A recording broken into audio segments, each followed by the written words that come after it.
It's World Refugee Day again.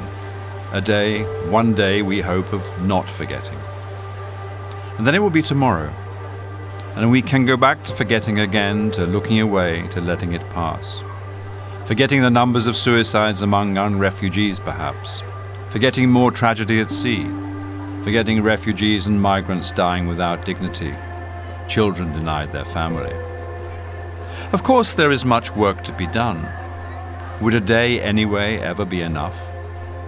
In 1959, they set aside a whole year to close the last of Europe's post-war refugee camps and to find solutions for the remainder of that generation of the displaced. And they did it.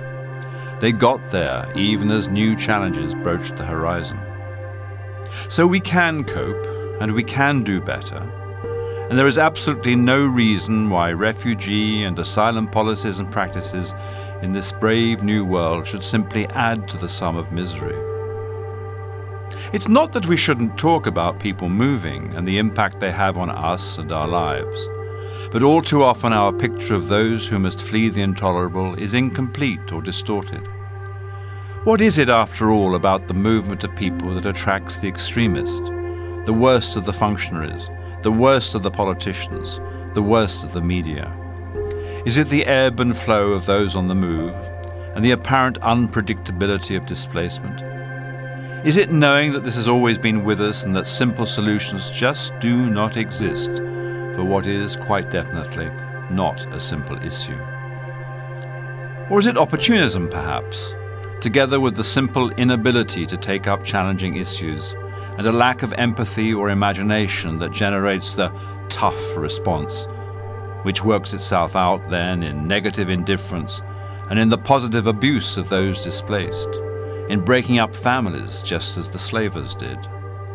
Is this what encourages heads in the sands, the willful disregard of ethnic cleansing and torture afar and systemic ill treatment on our doorstep? Is it just another excuse to demonize the other, to deny their common humanity, to make people illegal, all the while pretending that racism has nothing to do with it? And if they would do it to them, what guarantees they won't do it to us? Whatever they may say, if there is one reason for the so-called people smuggling business model, it is not opportunity, but incompetence. Government incompetence, and its unwillingness to square the migration circle and, equally and equitably with others, to bring humane and principled order to the plight of those in search of refuge and livelihood. The fact is, yes, it is a fact, not wishful thinking. The fact is that as nations and communities we can do better, and we have done better. The numbers are not overwhelming. The ways of responding do not require arbitrary detention or destitution by design, or denial of medical attention, or the willful destruction of childhood, of lives and opportunities, and nor do the challenges allow us to wash our hands of the fate of others thereafter. What is required first off is working together, not just states and governments, but communities and civil society.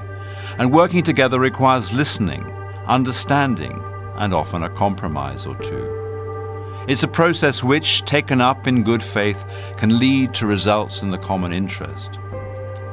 The process also means working to a purpose. And while we all know, don't we, about refugees and the drivers of displacement, we can always talk more about the goal of protection and how to get there. No less important, we need to recognize what experience ought already to have taught us, that nothing happens overnight, that the needs of the displaced and the dislocated may well continue, that the temporary is commonly a delusion, and that while we should ever reach for solutions, they may yet exceed our grasp, for now at least. The fact is that we have the tools and we have the institutions, and we can, if needs be, add to them. The year ahead promises global compacts on refugees and migration, incomplete perhaps, and small steps, but steps nonetheless. We also have the experience. We know what works and what does not. We know that protection is central to every aspect of the fight for refuge and survival, just as it is to each of our own lives. We know also to take a stand against those who peddle panic and resentment for their own ends, the architects of the deliberate and intentional infliction of harm, the apologists for security extremism, who would have us believe it is all necessary. It isn't. But what is necessary isn't accounting. World Refugee Day comes around each year. Time to wake up once more, but time to act.